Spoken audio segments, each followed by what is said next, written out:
second. Give it a second. Yeah. What's up? What's good? What's happening? Welcome to the King and Me Show. I'm one half of this thing, King. Hey y'all, it's me, Michelle. How y'all doing? We here at the King and Me Show attempt to offer a real outlook on a healthy relationship, real being relatable, Entertaining accountable, and loving. Let's get the marketing stuff out the way. We are streaming across multiple platforms. You can find us on Perry Productions. Shout out to the homie. We are also streaming across all WTF Nation Radio / U.S. Army WTF Moments platforms as well. So we want to give a salute to the listeners and watchers over there.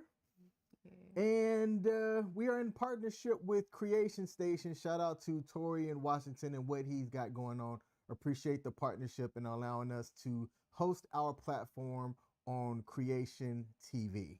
That's all the marketing out the way. If there's a like button on your platform, do us a favor and hit that like button as well.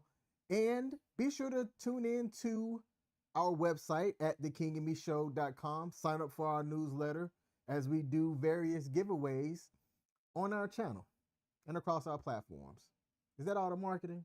I don't know if we're on WTF Nation. Oh, snap. Okay, it's looking like we should be. Let me get over here and double check some things. In the meantime, so today, y'all, we got a whopper of a show for you. We're going to be talking about, do you really need somebody? So we're having a conversation about independence versus interdependence and taking a look at how all of that breaks down and all that good stuff.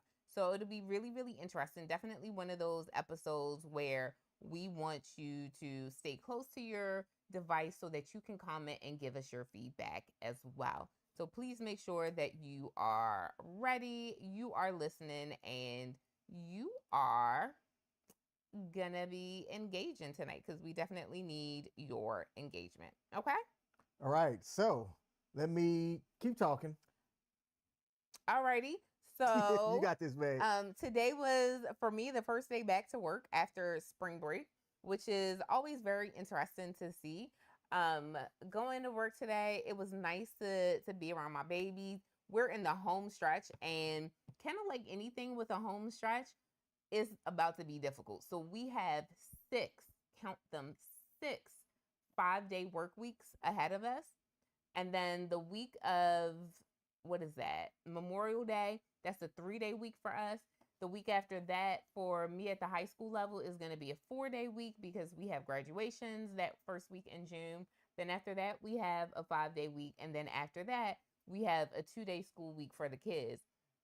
And when I tell you, when I did that math yesterday and was just calculating what that was about to look like, I already got tired. So I didn't share that news with anyone else. But I was definitely like, oh, okay. So this is about to be a nice little journey to try to get to the end. So for us, our last day is June 16th with a 2-hour early dismissal for the kids. And whew, I'm just trying to hold on. So if you believe in prayer, go ahead and say a prayer for your girl so that I can make it through these last, 44 days with the kids. I love my students. I absolutely love all of them. And not just my kids, not just the kids that I teach, but all of the kids in the school, all of our kids in the district. I absolutely love them. But y'all, when it comes to taking a break, sis needs her break, which is what I did over spring break. So I'm all grateful. right. Well, we're just not able to go live. I've tried, turn it off, turn it back on. I blew into the cartridge like how you used to do Nintendo stuff.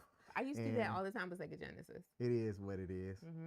Okay, life All happens. right. So today's topic, this spurned from a conversation that I had with some homies of mine. And what they said is that they're meeting women out there that they aren't just hitting them with the, I'm a strong, independent woman. I don't need no man. I don't know if I did the head motions right. I don't know because I don't do it. So I don't. They aren't hitting them with that. It's like, they're not saying, they told me like, King, it's not that I have a need to be needed. But it's that at the first sign of things being bad, they're saying that the ladies are quick to go, well, I don't need you, I'm out. And they're the ones that's dipping. And it's funny because these are men in my age bracket, so in their 40s, and they're wanting relationships. Mm-hmm. But from what the fellas are telling me, they're having a hard time finding women that want to be in a relationship, and most of them are blaming it on modern women's thought process about independence. Independent. Do you know what that means? Hey, Independent. Do you know what that means? I So, don't, because I'm not. wait, what? Huh? What? That song is about being independent. I can't even tell you who sings that song. But I know that for me, it ain't applicable. Okay.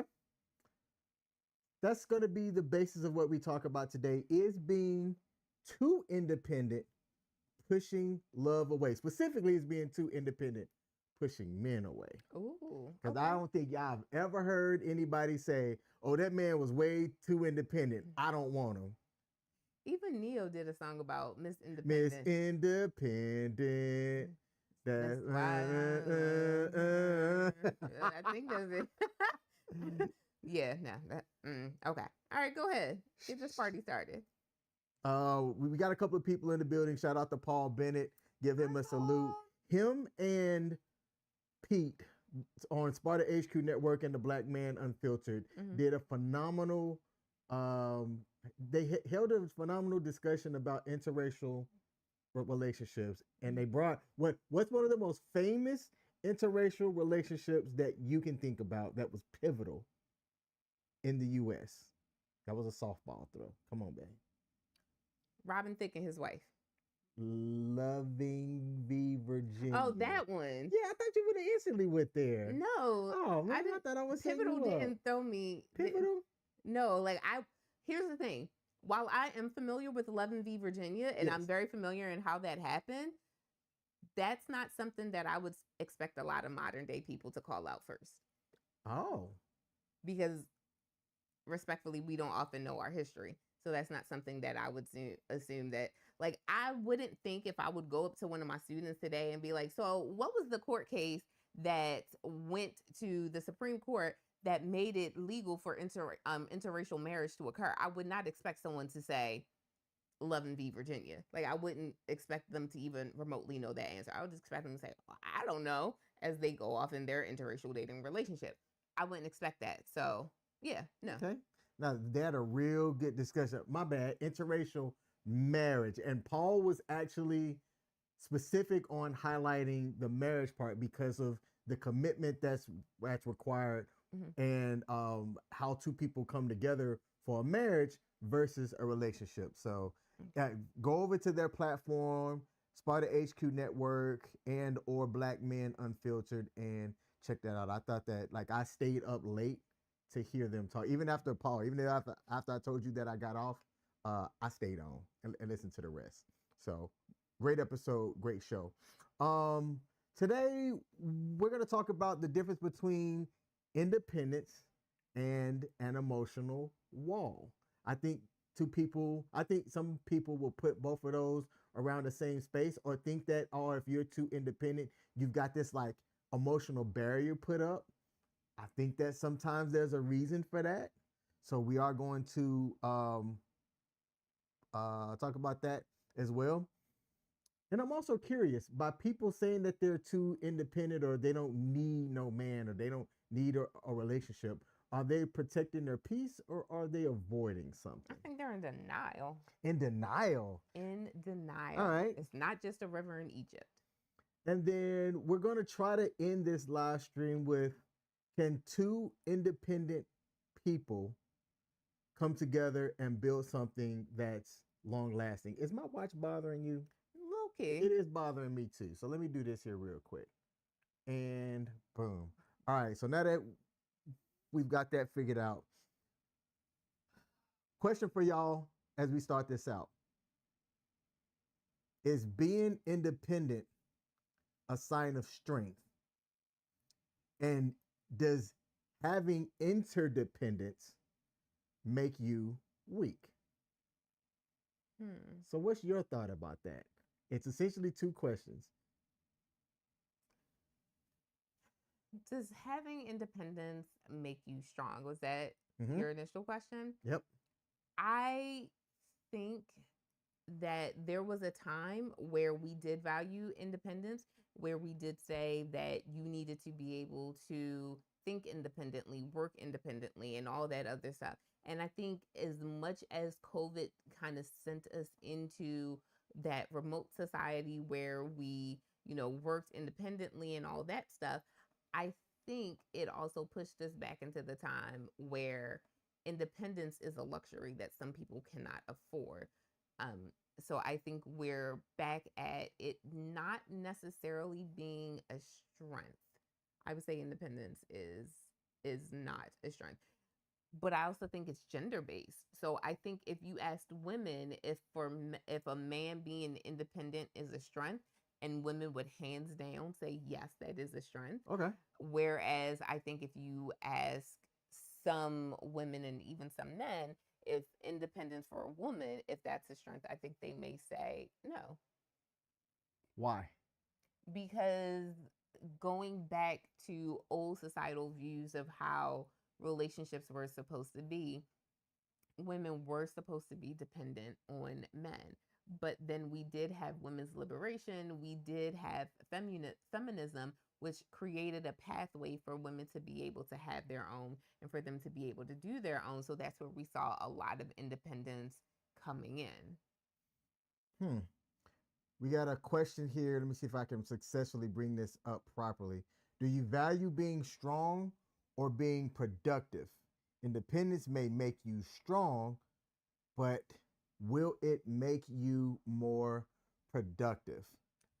That's a great question. So there's a sign at my school that I love, and obviously, like, my school wasn't the one who, made this whole thing a thing, but it says, um, alone, um, alone you can do great things, or but together you can go far, or something like that. Okay. Some version of that. Basically saying that when you do things alone, yeah, you can you'll go fast. So alone you'll go fast, together you'll go far.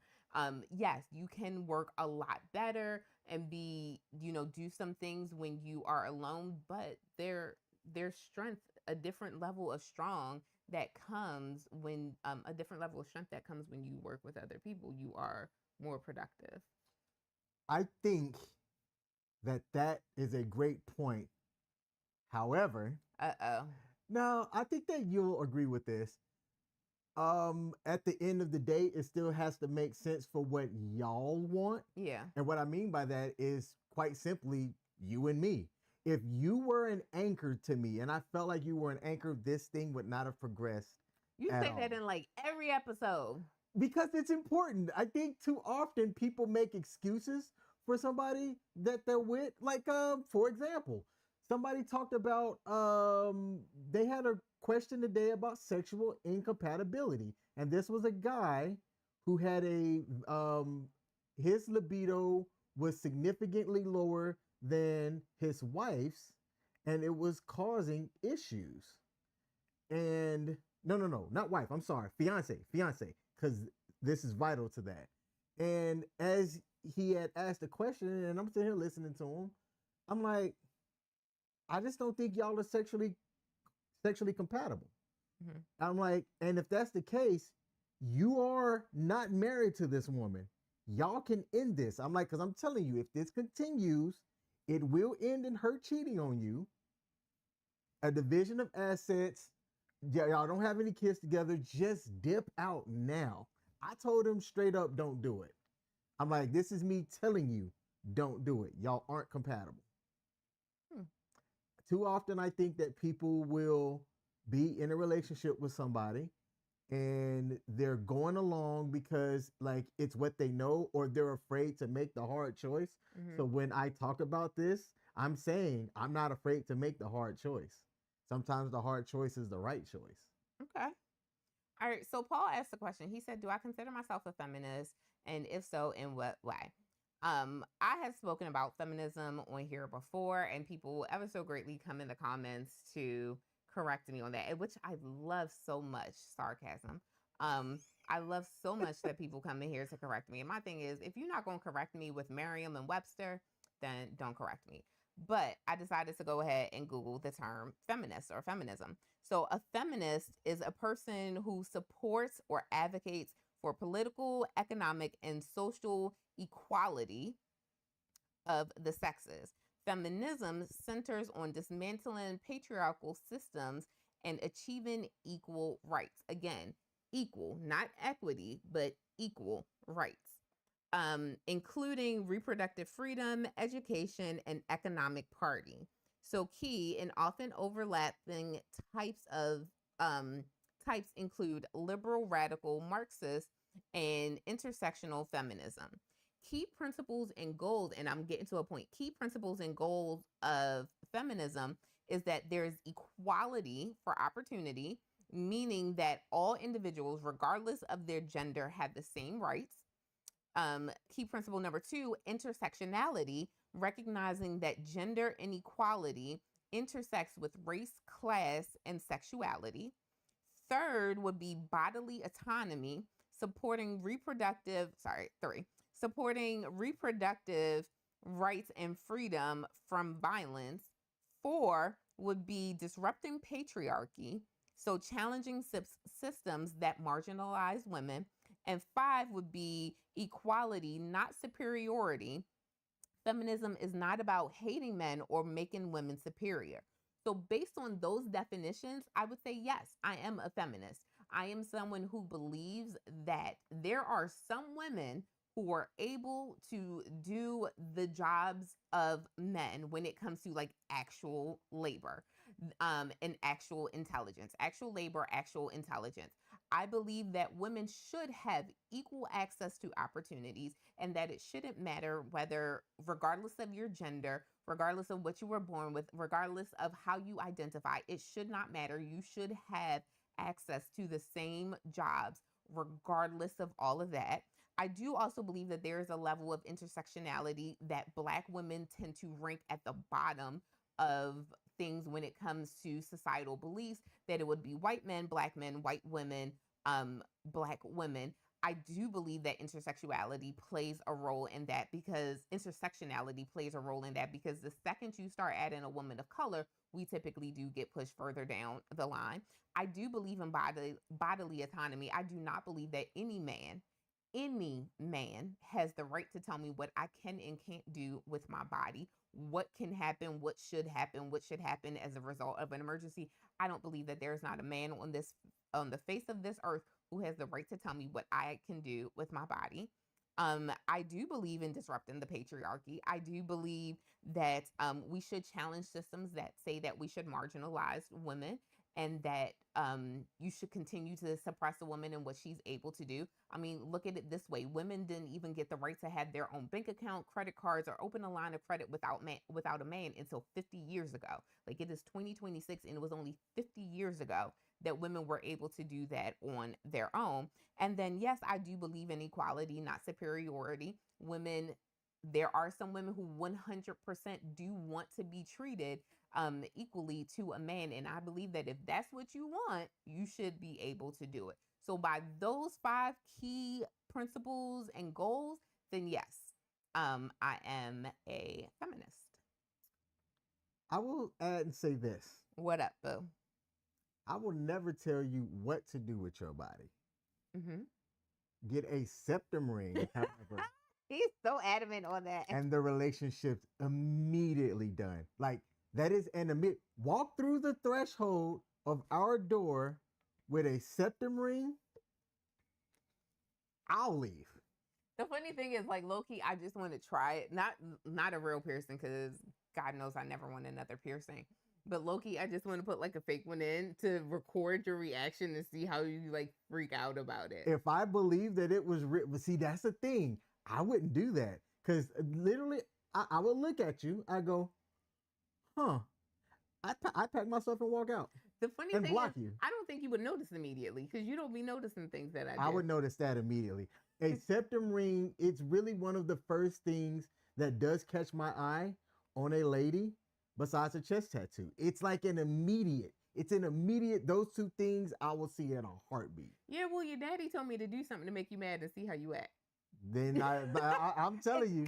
So no, it's funny because when your dad told me to do that, I was like, no, I'm not going to do that because he will flip out. Like I remember him telling me to start an argument with you so that I can see how you act when you're mad, and I'm like, you know your son. Why would you think I would do something like that? And even you co-signed that you should like there should be an argument. Mhm. You should. So that's what I would do. I would walk in with the septum piercing. Oh yeah, I'd just be like, huh. And I do that. Have you seen the meme of LeBron James where he's got the suit but the shorts, and then he just grabs his luggage and gets up and just walks? Yeah, that would be an immediate What's action. with you in that septuary? I think people look, y'all septum ring people out there, y'all know y'all crazy. Y'all know y'all are susceptible to making bad choices in life. And that's to me what it boils down to. I have not met a septum. Ooh, let me think about this real I was close. about to say because like that's 'Cause real discrimination. I got some really. Do I got really close people, friends that I consider okay with septum? I don't think I have one. Yeah, septum ring people are interesting, unstable individuals. That's a And I will stand 10 toes down on that one. So if any of my homies or good friends hear this Let's and you all want to go have a get a septum conversation, piercing together. come in, let me know. I'm judging Let's all all y'all. go do it. Let's all go do it. Appreciate the question, Paul. Now, would you feel comfortable dating somebody that felt like that stated that they never needed your help? No. That's how I felt. That's how I Well, I don't. feel. I Like, you bring value to me. Don't get me wrong. There are things that you have definitely improved, like your but packing skills. I don't feel like I need that. What I will say is this: maybe what I'm interpreting as need is actually want or desire. Okay. But I draw a fine line at must have. Like I can't do this without you. I won't even attempt to do this without you. I view as an end that I can't cross. Like I can't be with someone who says I cannot even attempt to do this without you. That to me is completely different from like, oh, I need your help with this, or would you mind doing this for me? Does that make sense? Like I view them as two totally different things. Someone else may interpret them as the same, but I view them differently.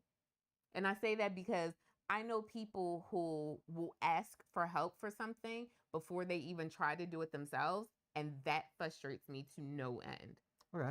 If someone asks for help with doing something and they haven't even attempted, my first thought is, what have you tried that didn't work? Let me step in from there. But then when I do that and they're like, oh, I didn't try anything, now that pisses me right off. Got you. Got you. Now, there was something that you and I talked about one time, and something that you shared with me that has stuck with me. You said that it is attractive that I don't need you, but I want you. Yeah. Do you still feel that way? I do. I think that type of thing right there, if you can acknowledge that about somebody, that's the relationship that you want to pursue. That's the one that you want to try to build with. Is you want to build with the person that goes, look, I don't need you, but you good to have. I'm joking around, but y'all understand the essence of what I'm trying to say. And you said that you do agree with that, right? Any changes to that? Anything that you want to add on with that? So aside from me saying that there's a big difference between saying I won't even attempt to do something without you. Like I need you to do this for me. You have to do it for me or else it won't get done. I think that is needy and clingy, and that's not okay in any type of relationship, whether it's professional, whether it's familial, whether it's platonic, whether it's romantic. I don't think that that's okay in any type of relationship. But if you're saying that you being here with me, you assisting me is, as you say, adding value, then, have at it, go for it. Then I support that. I'm for that. Okay. Let me also be clear about something else as well. Man, I think independence is sexy.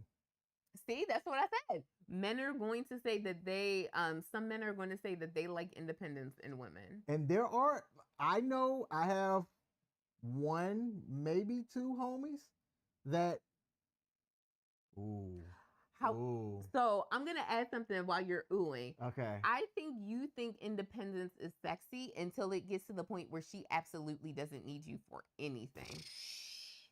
No, that's like the So like, perfect. if I didn't need you, if I didn't want you to open doors for me, if I didn't want you to hold my hand as I walk down the street, if I didn't want you to have dinner with me, if I like sit down and like have a meal with me, not like go out restaurant type have dinner. If I didn't want to be around you to have a good time, how are we even in a relationship? We can still enjoy some things together, and it's those things that we agree on. Like, but I think I'm fluid like that.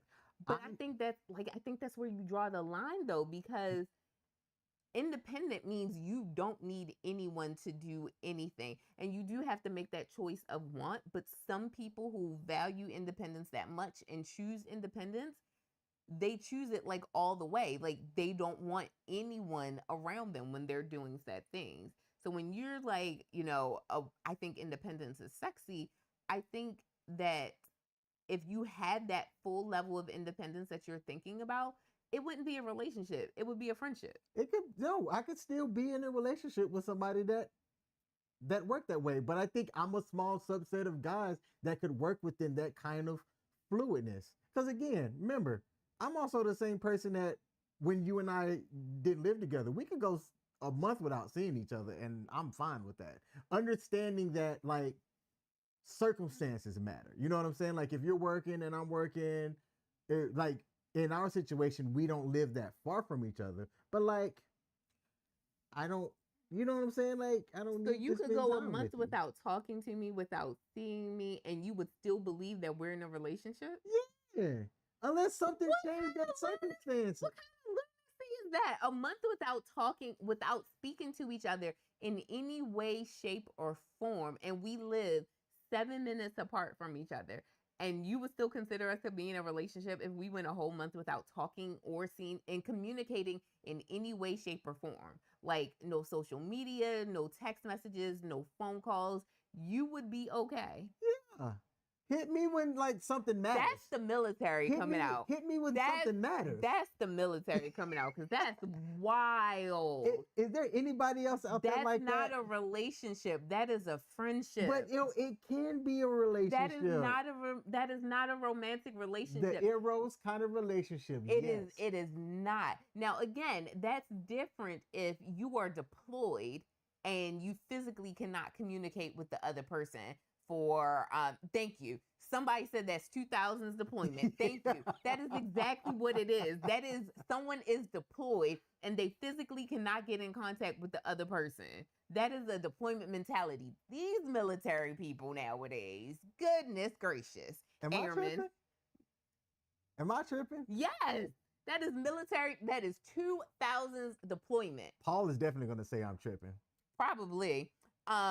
Paul said, "What you talking about, Willis?" There you go.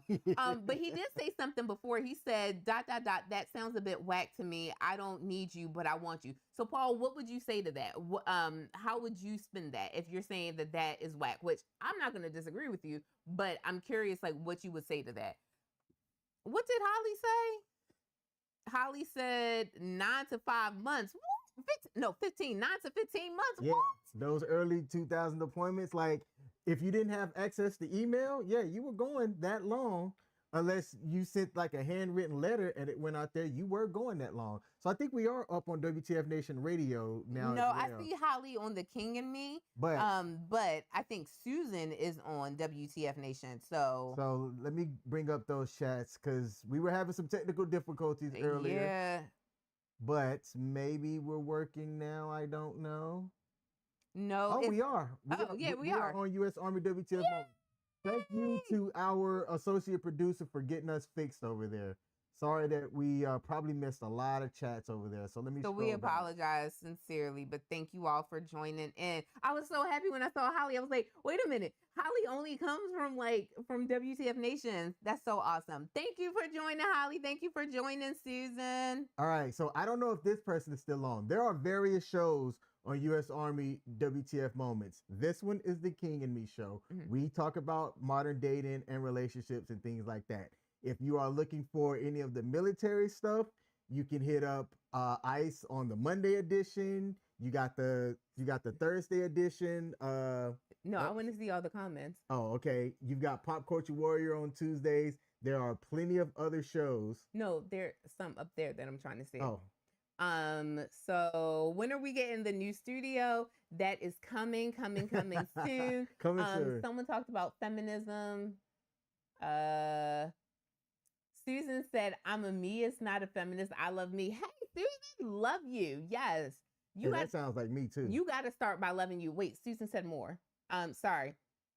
The opposite of a meist is a youist. They love everyone but themselves. Ooh, they hate themselves and can never be alone. That's true. There are some people like that who can never be alone. Clearly, they don't have ADHD. They're always their own bad company when they're alone. That's the opposite. I agree with that. So I love that. Love it. Susan, No, I'm so happy to have you here. This is a whole block and a half. We've got a block. All right. Awesome.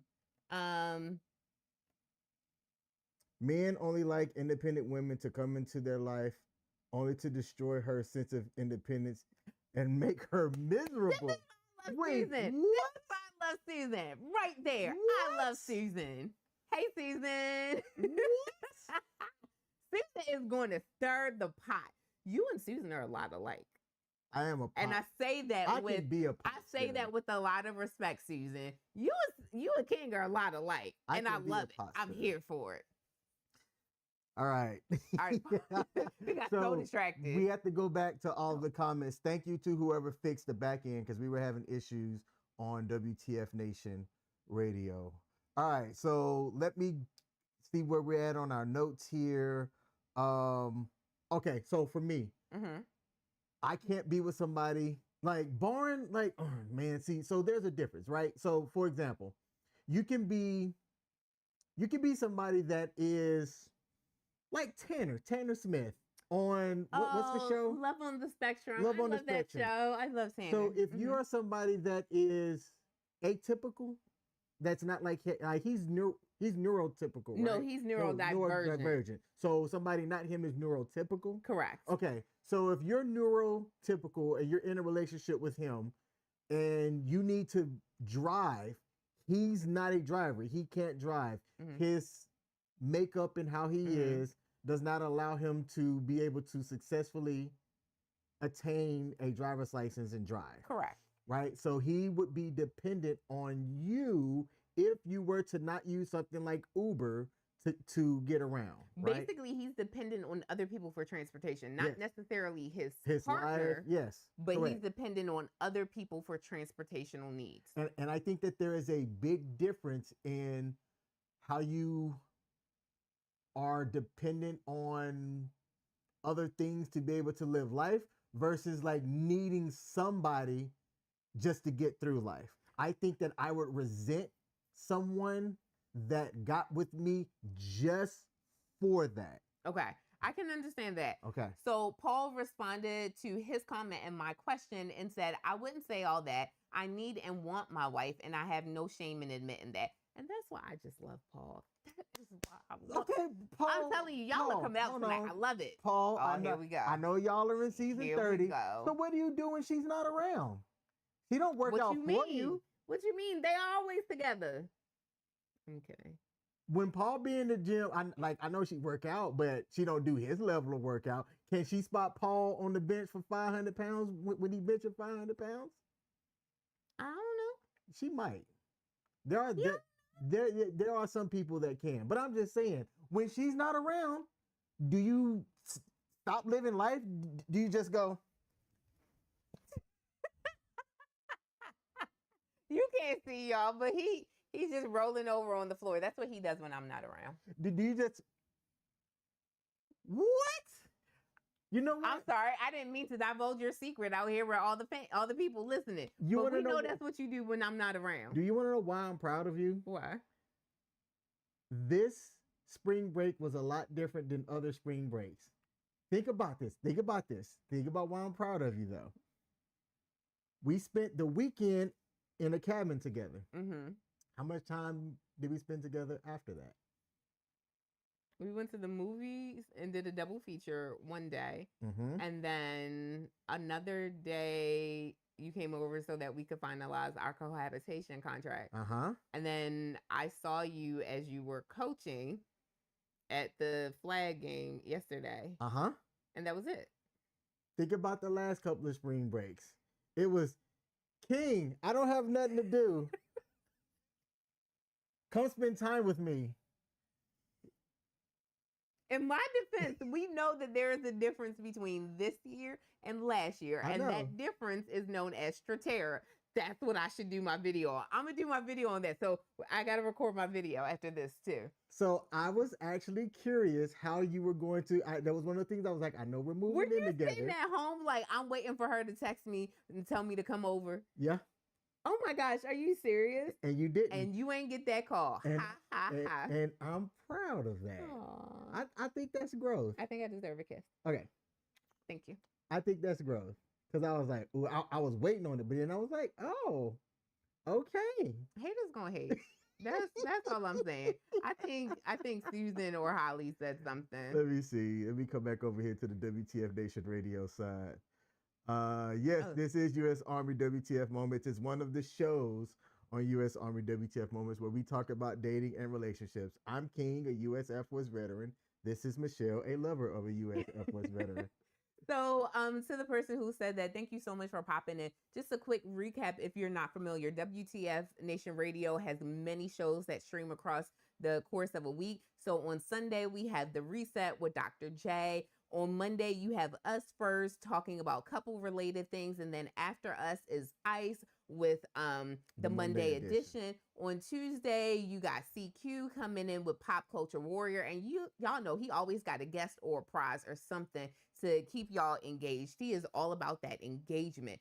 On Wednesday, we have King and Coach who pop in and they do the sports bar covering all things sports and my favorite, football. Let's go. And then on Thursday, you've got Sergeant's Time with Ice again. With Ice again, because Ice, baby, why not? And then every other Friday, there is FTX where the guys from WTF Nation, they come together, because I can't just say any one guy or name a name, but CQ hosts, and they come together and they do different games. They have that brotherhood, that bonding time. And then on Saturday night, what's the name of the show that Nemo does? Co-ops with Nemo. All right, weekend co-ops with Nemo. So they all come together. So it's various shows. Like essentially, we're making sure that every single type of content is covered. Subjects. Every single service member is represented in some way, shape, or form because we have a show that fits all y'all.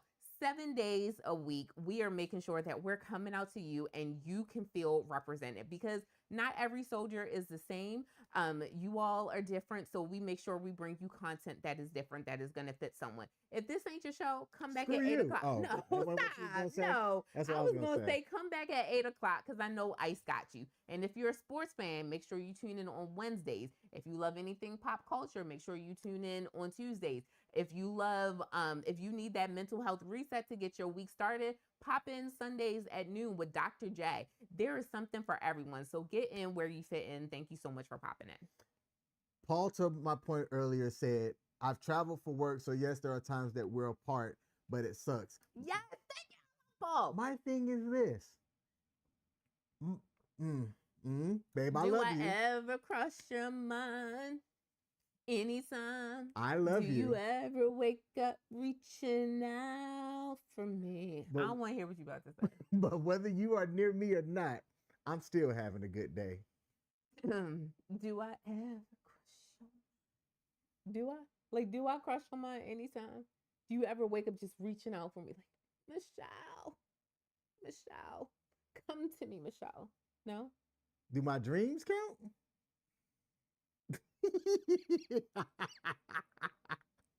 I'm just saying. Look, there's a point here. A relationship, a Uh-huh. relationship A to me relationship. should be something that enhances your life, not something that you need to live life. And that's my point. That's my point. So that's why we worked out. I've said all the time, and this is very unromantic, but the reason why we've worked out is Michelle brings value to me. And I'm not going to tell her that I bring value to her. She would have to answer that question or make that statement herself. So, Michelle, do I bring value to your life? 100%. Bam. So if two people agree that they bring value to each other, then that works. I just don't think that a relationship is needed for a survival plan. It's needed to bring families together. It's needed to, like, you don't even need a relationship to procreate. You need. I mean, no. Now, if you want stability, if you want stability, yes, but you don't need a relationship to populate the earth. You should have a relationship. That's why Nick Cannon, one of his baby mamas, you got to say one of, talking about he hasn't seen the kid in a month. You know how many kids he got? And how much work he out here doing? How many businesses he owns? Can you have my phone? You stole it. Where's it at? It's next to you. Oh, here. Thank you. So I'm just saying. Okay. Now, on the flip side of that, do you think that relationships require interdependence?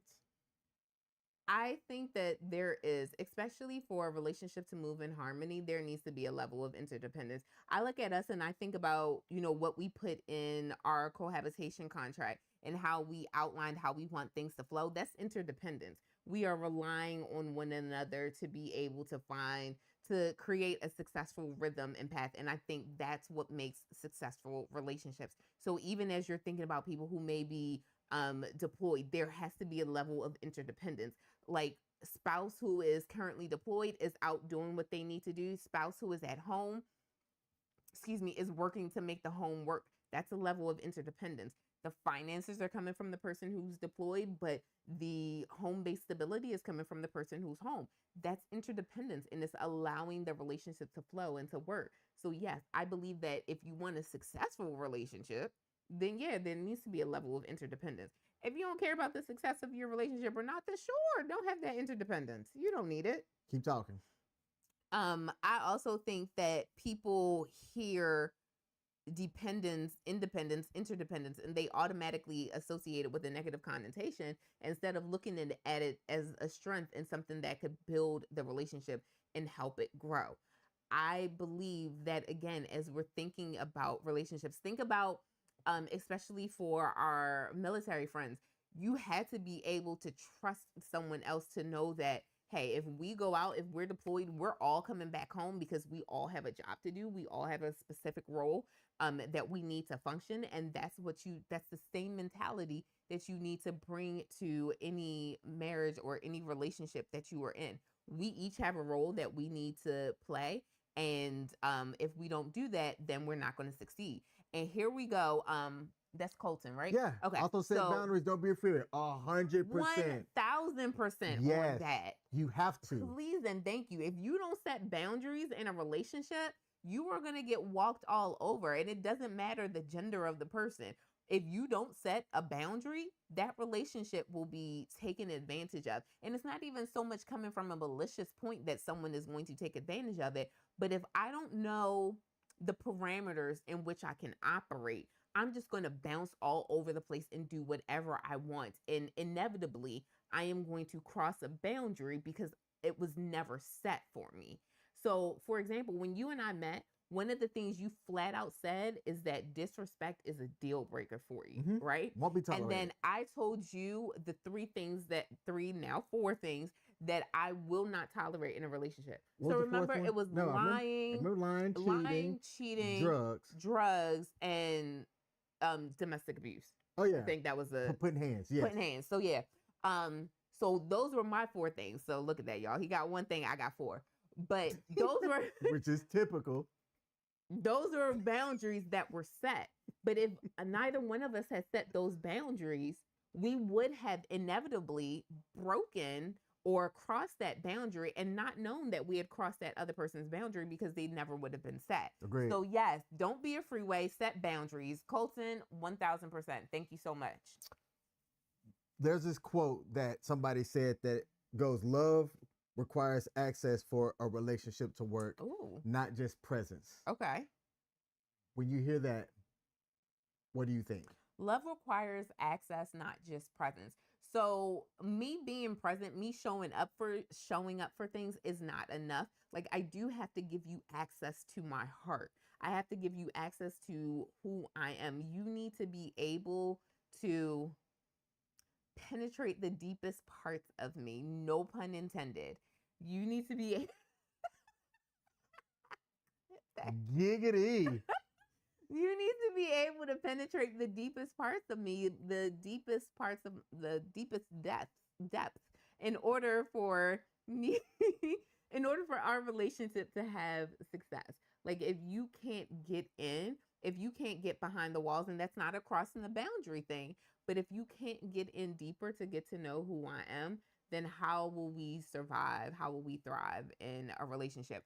I look at someone like Paul Bennett and his wife, and I'm like, the only reason that they could make it to season 30 of their relationship, meaning they just celebrated their 29th wedding anniversary and they're in the 30th year of their marriage. The only way you can get to that level, that time, is if there's a level of vulnerability that is happening. You are letting that other person in. Mm-hmm. You were giving them complete access to you. And I think love is what does that. Not complete, because that's why your hand is going up. No. Go ahead. I've got an honest question for you. What's up, babe? Think about how I was early on into our relationship. Did you ever feel any resistance from me early on? And if so, like, describe what that felt like or what that looked like. Be straight up about it. I'm asking, put it out there. We're an open book over here. What did that look like? Well, sit your ass. Let me tell you, okay? King, like, I love you so much. Like, I need to preface that by saying, I love you. Give me your hand. Mm-hmm.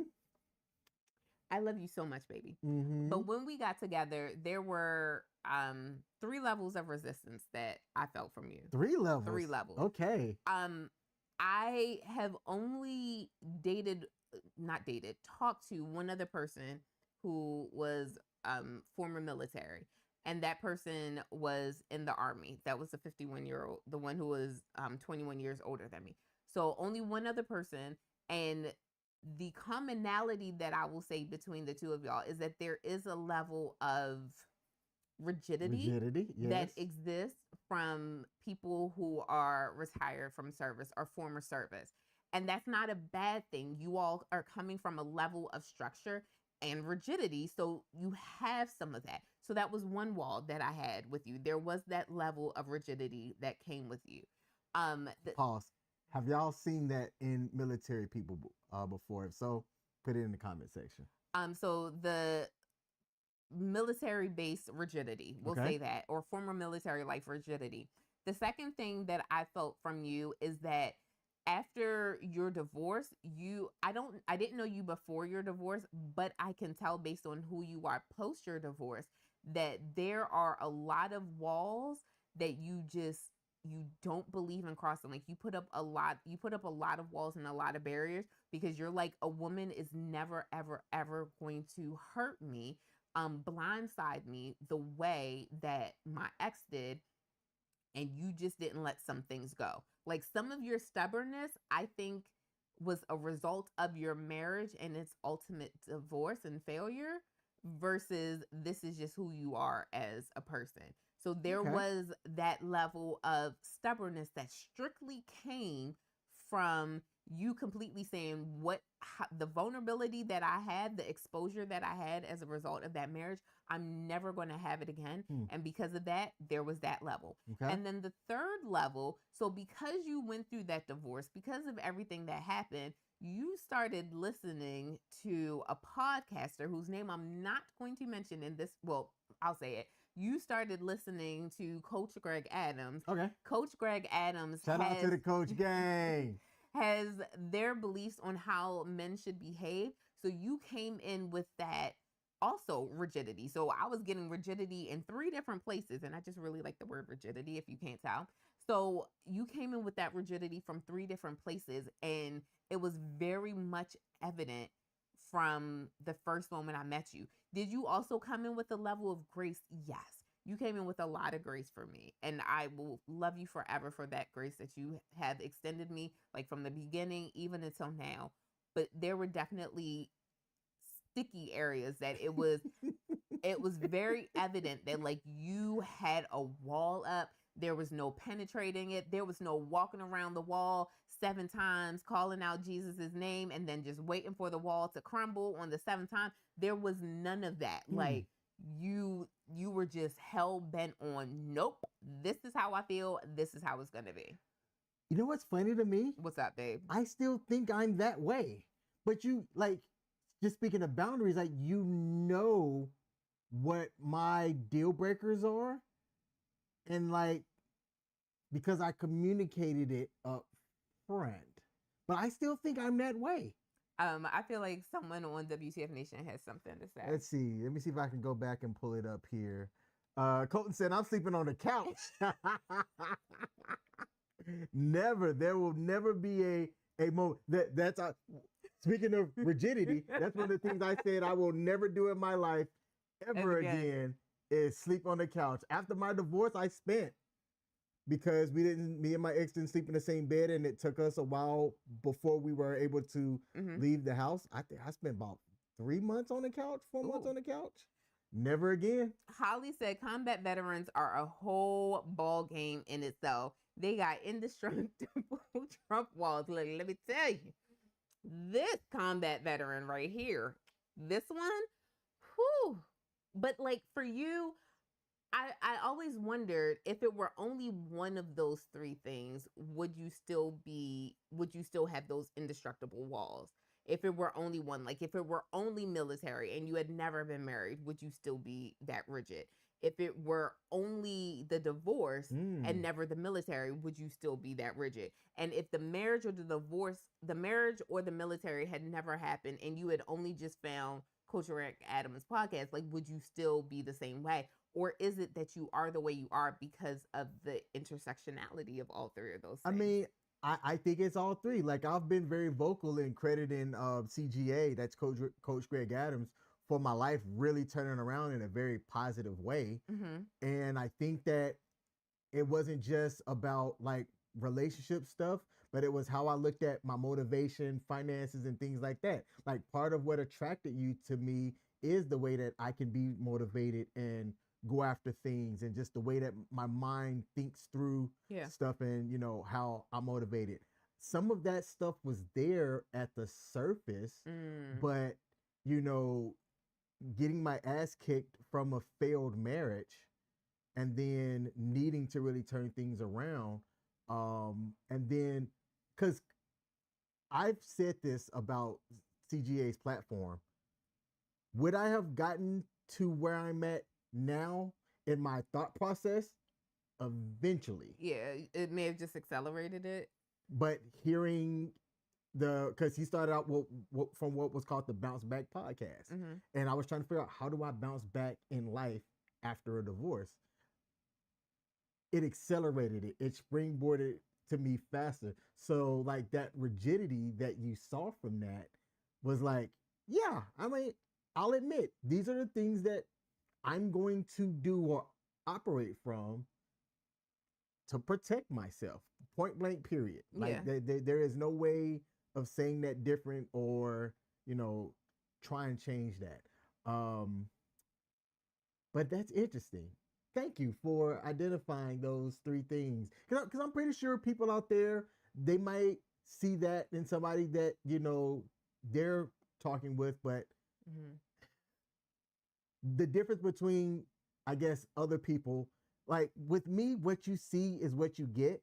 I Mm-hmm. think anybody that meets me knows that there are still a good bit of grown men out there that don't know how to communicate, or they're ashamed Mm-hmm. about something. So when they're challenged with something, or really, it's not even about being challenged. When they're presented with something, they will make every excuse in the book or dismiss it, or they'll yell back at the person talking to them Mm-hmm. because they're ashamed, or they just fully don't understand their own way of being about them. That somebody's like, look, I'm not trying to hurt you. I'm not trying to, make you feel less than or anything like that. I want us to work. So I'm communicating what's not working so that we could try and fix this. That's part of the problem. So we're running low on time, Oh, but wow. Colton, yeah, Wow. yeah. So Colton made a comment that I think is best for you to read. Okay, so I'll read this and then we'll have to wrap up the show. We didn't even thank y'all for commenting. Like sometimes this show goes off the rails, but it's in a good way. Colton said, "I don't know, Coach, but men have a place. Also, it's all Three. three When I asked which been one, there, but haven't found a good woman like you. Not hitting on you, girl, but a lot of guys would do good with the good girl that guides you and gives you motivation." Hey, I agree. And with that, Colton, yes, if you find someone that really supports you, that can there's another content creator out there, Kev on Stage. He's a comedian. He does content creation. He talks about his wife in a way that like they complete each other. If you find somebody that wants that is willing to do that, they will be all for you. Now, there's something else that we need to do to close out the show. sure. There's a comment from one of my sorors, Alita. She made it on Facebook, but on the King and Me's Facebook. Um, you don't suck at English. We're just trying to rush and read things because we, like I said, we have to end for Isis show. So Alita said, y'all are a beautiful couple, and I applaud your hard work together in relationship evolution. But King, I hear a lot about your boundaries and the modification Michelle makes for you, but I do not always hear and I can't see the rest of it either. It doesn't show Hold the on, whole hold on. thing. Is it gonna show here? Let's see. Hold on. Okay. But I do don't not always hear the modifications you make for her. Oh, Just wondering, as I wonder in my relationship as well. Much respect. Short version, Alita. One of the things that, so we've been together 3.5 years. And I have ADHD. If you can't tell, if no one can tell, I have ADHD. And one of the biggest adjustments that King has had to make, especially with me, is my moods can change. So I have ADHD. I'm entering perimenopause. My emotions can be all over the place. Like just reading the comment that Colton wrote brought tears to my eyes. And King has to learn how to adapt to that. Mm-hmm. Even with me now being on medication for my ADHD, it's still been a journey. It's still been a path. And his patience and his grace as he's navigating what it's like to be with someone who is neurodivergent, what it's like to be with someone with the childhood trauma that I have. He has bent so much, adapted. He'll sit and he'll learn. This man, like I could go on for hours and hours and hours, and we don't have the time, but I could go on for hours and hours and hours, days on end, about all that this man does for me. So whatever you see me doing is a small, minor glimpse, not even a true percentage, not even 1% of what he does for me. And me in 2021, I didn't have the ability to be that way for her. Yeah. So whatever you see is a small percentage of what he actually does for me. However, we do have to go. So I'm so sorry. So thank y'all for tuning in. Ice is going to follow us on the Monday edition of WTF Nation Radio. We'll see y'all next week. Mwah.